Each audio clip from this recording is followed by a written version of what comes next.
Hello viewers, welcome to my Doctor Who themed YouTube channel, Who Ventures. And don't look too closely at me because basically I've sort of laxed regarding self-care because I've been concentrating on the Oh Dear cushion competition. So some of my art is available to buy at ohdear.com. I'll put a link in the below bar if you'd like to buy a cushion that I've designed. You have until November the 5th to buy one. So let's get on to the review of Doctor Who Series 9 Episode 4 Before the Flood. Now, this is usually Madam H and Space Cat, but Space Cat has gone for a night on the town. So it's just Madam H for this video. Now, first of all, I'll tell you what I rated it. This week it was a good turn up. I rated it 8 out of 10, and I'm very happy with Toby Whithouse this week because he's done loads of fourth wall breaking with 12, and it's like I love it. It's like, oh my god, I love it. I love it.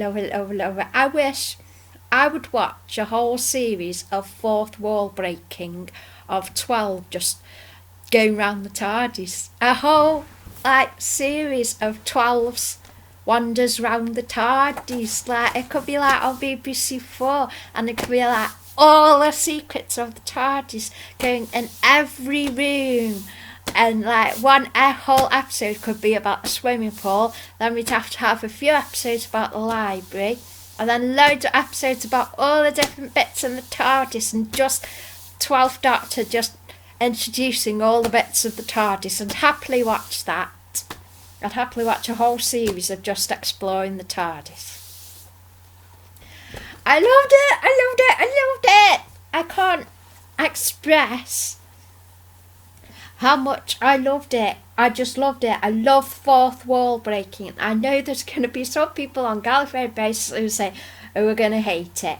And I'm going to get really mad because I love it, which is something I find really hard to deal with on Gallifrey Base, when I absolutely adore something and somebody slags it off. I cannot deal. I get all tense and shouty. Well, I loved it. The bootstrap paradox. I have not googled it yet. I shall. And then it was about how a time traveller goes back and something happens to Beethoven, so he has to publish everything that's Beethoven's music, and then the time traveller becomes Beethoven. And I think that links to what the Doctor said at the end of the episode, but I'm still a bit confused. And then he gets the guitar out. It's like, oh my god, he's got a guitar out and he's all sex on legs, and he's like, oh my god. It's like, oh my god, he's so sexy. And then he plays into the theme tune where we get a rock guitar version of the theme tune. And it's amazing. And sorry for everybody who usually knows me as an ASMR soft-spoken person, but I'm just really excited. And then, because of Unit, I'm very sorry, but when it's a big cast with lots of people, I get very confused about people's names, but I think it's O'Donnell, and said, Rose, Martha, Amy, I've forgotten exactly what she said. They missed out Donna. I was really sad that they missed out Donna, but I guess they have to miss it out just on the slightest off chance that somebody actually bumps into Donna and says something. So I guess they have to not mention Donna just in case somebody breaks her brain. Oh, sad. But yay, Rose got a mention, yay. And then she mentioned, oh, there's a Minister of War, 1980, that's weird. And I think that was because the Doctor sort of messed about with time. And then Bennett is a future companion. I can see that. He's amazing. It so seems that he's going to be a future companion. because Clara did the doctory speech to him. It's like, I think he worked really well with the doctor. I thought, yeah, it was amazing. Sorry, I'm a bit hyper. And then I loved how Don was going, speaker on the inside, speaker on the inside, speaker on the inside. I thought it was so cute. And then there's this Cold War in Scotland thing, which I don't really understand. So I'll skip past that. Then there's a big spaceship with whatever it was in the box. And there was no wall markings yet. And then we get to meet the ghost top hat guy, Albar Prentice. And that was Paul Kay. And he was good this week because he actually did something. And I loved how much he was like the David Williams one too. And there's the Tyrolean and the Fish King. So, yay, if you occupy doors, you'll be home by now. Yeah, it's so cute. I love that race. It's so funny. And then, what have you done? What have you done? Is it a special pen? I will try and do Scottish as a special pen. I'm gonna take the batteries out. That's the wrong part of Scotland. And then the Fish King guys are Arcturians and they're trying to enslave the humans. And then the ghost doctor appears and we're back with Clara, and Clara's scared. And I think he's called Lon, and he was really sweet because he's trying to say, what should I say to you to make you feel better? And that's really sweet because when there's somebody there who's willing to do that for you, it helps so much, especially when you're having an autistic meltdown or you're worrying about something. To have somebody who says, what should I say to make you feel better, is the most loving, caring thing you could do, and they could do, and that you could have, is so sweet. So yeah. And then the ghosty doctor was saying something, he was repeating all their names, and then they didn't know that the top hat guy was called Prentice, and the Dr. Ghost appeared and his FaceTime into the TARDIS. And Clara is saying, no, you can change things, you don't leave me, I'm not ready yet, which we totally understand how Clara feels. I can't, because it's a doctor. And then she said, if you love me, I'll come back. And he did. And then the bodies escaped, and Dr. Ghost at the control panel talked to himself, his message changed, and then we got a Tenant reference. A lovely reference to Ten, and it was really nicely done. We had, what? I love that, it's so cute. I think his ghost does something. Look for the Fish King. The Fish King was roaring. And that's dummies. Now for the Mabbit Autons. Hey Daniel, she got caught by the Fish King, and Bennett was all sad about it. I totally understand that. I mean, I'd be like that myself in that position, but there is a part of me that's immature and goes, ew. But I totally understand it. And then I thought the doctor standing like that, he looked really elegant. He does cut a nice elegant figure, does Capaldi. And then his change of history to save Clara, and Bennett was travelling in the TARDIS. But then there was a TARDIS close to Belle, because the TARDIS didn't want to go. And the Doctor is locked in his own time stream, which reminded me a little bit of Red Dwarf. And then we have a Tom Bakery type line that says, we don't have that right. I thought that was a bit Tom Bakery. Hands. Doctor and Bennett work well together. Yeah, Bennett. It would be, he is an awesome potential companion. He works really well with the Doctor, and I think he'd be really good, and I'd like to see them again, especially when he starts to jump over the boxes to go Warren O'Donnell and the Doctor has to grab him.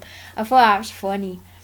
And then is Clara always happy to put other people's lives at risk? So we're getting a bit to, like when Rose was getting her comeuppance, and she was getting her, when the companions sort of get a bit cocky about things. Then Clara needed to learn that she's pushing it a bit. And then the doctor speaks to the Fish King, and he has his torn coat. Oh no! And then saying the ghost, the Fish King pilot was creating ghosts to send out a message, basically tweeting and retweets and stuff. And then he said, and I was hoping that it would be like the pilot was just sad that he got lost, but it turned out to be meanie. And I thought they could have changed it a bit and have it make the pilot sad that he's not got his friends with him. But they didn't. They made it like about a big load of meanie people trying to take over Earth, and that they put the people in chains and that drain the oceans, but which is stuff. The message will be sent, and then London's translated guy, and then the Fish King said the Time Lords would use warlike race in the galaxy, and then Clara forgot that Cass's death, and she tried to whisper, and then Clara realised she was being an idiot. And then I let Harriet cut to Cass, and then they turned the soundtrack off so we could experience Cass's point of view. And then the Doctor was going to be the strongest beacon, and there's electromagnetic projections, and the universe ruled by cats, which I think we're already in the universe ruled by cats, obviously. And the Doctor is putting things straight, and can Cass, then I thought, oh, I bet Cass could feel the floor vibrated because of the axe. And then she did. She knelt down and touched the floor because there was the axe vibrated. Now, I'm not sure if they needed the graphics. They put a graphics thing on to show that she could feel the axe vibrating and dragging along the floor. Now, maybe that's for the little kids, maybe, so they understand what she's doing, but I don't know if I didn't really think we needed that, because yeah, obviously she's looking for vibrations. It's obvious. Why do we need a graphic to show us? But I guess that's for the little children. And then the Fish King realised the Time Lord lied, and the dam blows up. And then we get the Doctor 12 hologram, and that's another action figure coming out for him. So that's cool. And then the Fish King drowned in the water, and then the Doc was in the box, which I think a lot of us figured out from last week anyway. And he was like, with his sunglasses on, said, "Don't kiss me, morning breath." And I'd certainly kiss him even if he had morning breath. I'd jump on him.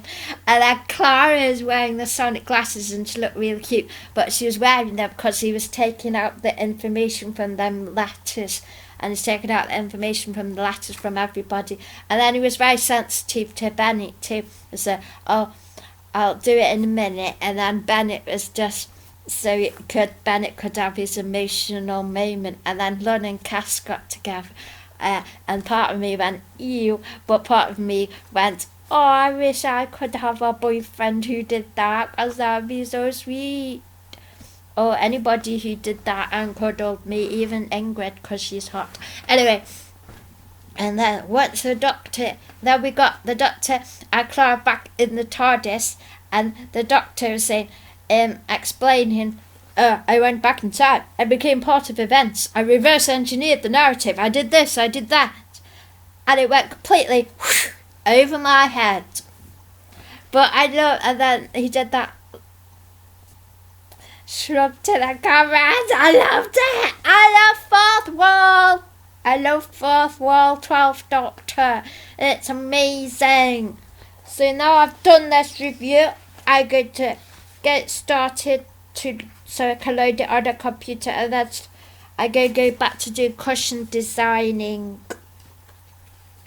So if you want anything specific on a cushion, I can design it, and it will be for sale in like a day, and then it will be ready for sale in a day, and then you'll have until November the 5th to buy the design I've done for you on a cushion. So if you do want me to do, I don't think I can do like branded stuff, but I can do vague references. So if you want me to do any designs, let me know, so I'll put a link in the below bar. I'm just trying to advertise it to everybody, and I loved it, and it was 8 out of 10, and this is me being hyper. Ah!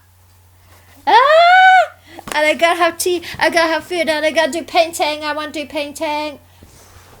So yeah, and I do lots of painting, and lots of new pictures for Go On Cushions. Yeah. I hope you have enjoyed this video, and thank you for watching. Yay!